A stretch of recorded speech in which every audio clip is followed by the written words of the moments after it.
manteve a contribuição confederativa, de maneira que, em vez de dar um passo para diante, manteve a mesma coisa. Distribui o dinheiro. O sindicato até hoje é mantido artificialmente com imposto sindical. Eles mudaram o nome para disfarçar, porque não é imposto, é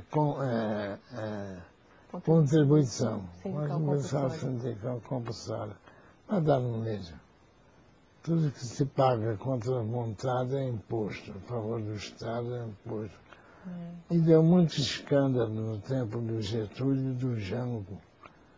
Hermes Lima, que foi um grande deputado federal do Partido Socialista, o Hermes Lima disse na Câmara, naquela ocasião, que o imposto sindical era um escândalo na República, porque a Comissão de Imposto Sindical, CIS, Comissão de Imposto Sindical, criou dezenas de escândalos, corrupção de escândalos que hoje estão dizendo aqui, existia naquela época. Tudo, somente verba de imposto sindical. Certo.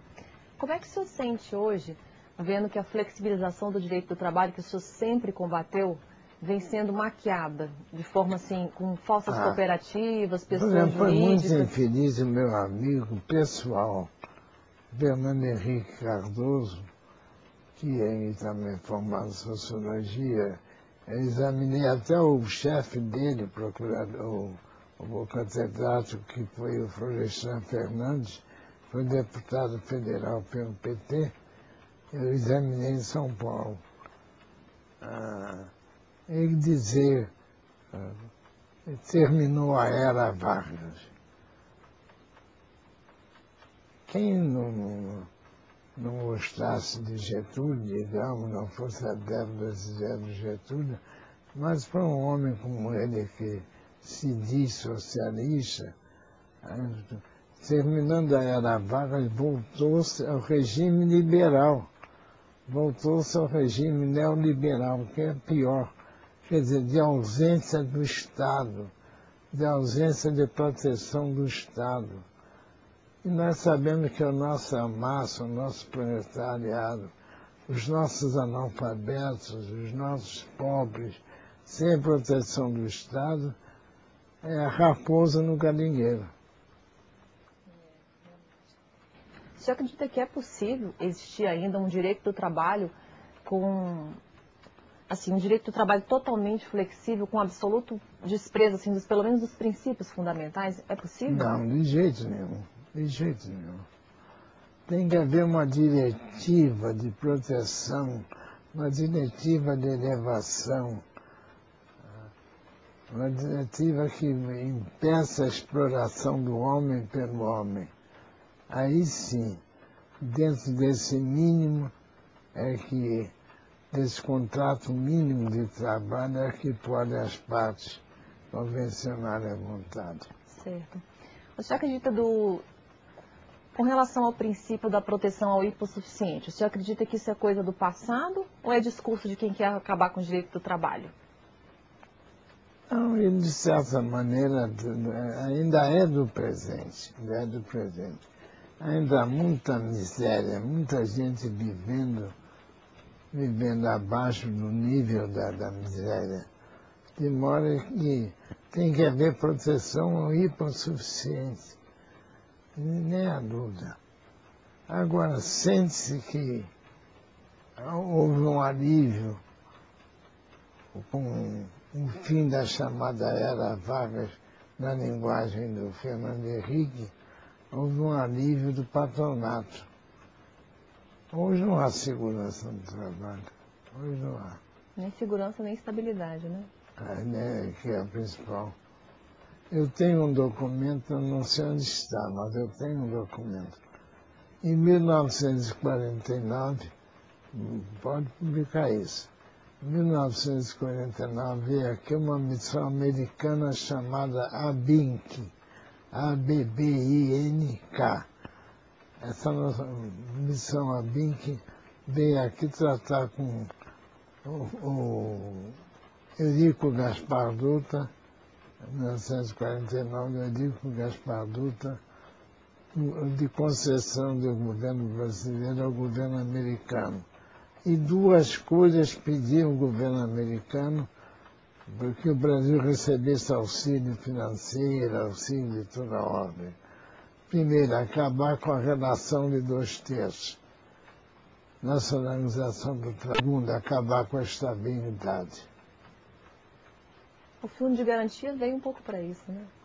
E dois amigos meus, Nélio Batendieri, que era da Confederação Nacional da Indústria, e Arthur César Ferreira Reis, que foi um grande escritor, o maior escritor amazonense, foi governador do Amazonas, faziam parte da comissão.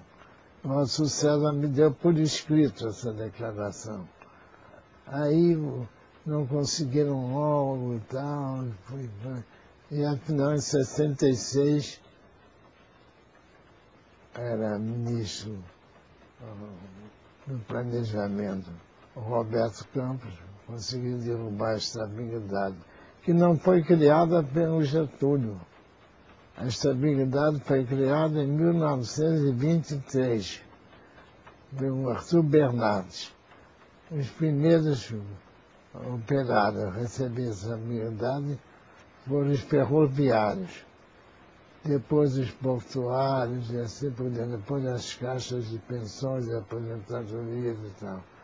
O que o Getúlio fez nem foi dele, foi uma lei federal, a lei 62 de 1935, que estendia a estabilidade a todos os trabalhadores. Qual o papel, na opinião do senhor, dos juízes do trabalho e dos membros do Ministério Público do Trabalho no combate à flexibilização dos direitos dos trabalhadores? Eu acho que já em 51 eu tinha feito um discurso que a Associação dos Procuradores do Trabalho publicou agora há pouco tempo, que o procurador do trabalho não é simplesmente um parecerista nos autos. Ele defende o hipossuficiente da classe mais pobre com justiça. Se o indivíduo cometeu falta grave, se o indivíduo é incapaz, cometeu improbidade, bebe, assim por diante, ele tem que tomar medida legal. E o papel do juiz do trabalho nesse combate? O juiz do trabalho tem que ser bem humano, bem flexível, bem corajoso. Bem corajoso. Mas depois nós sabemos quais são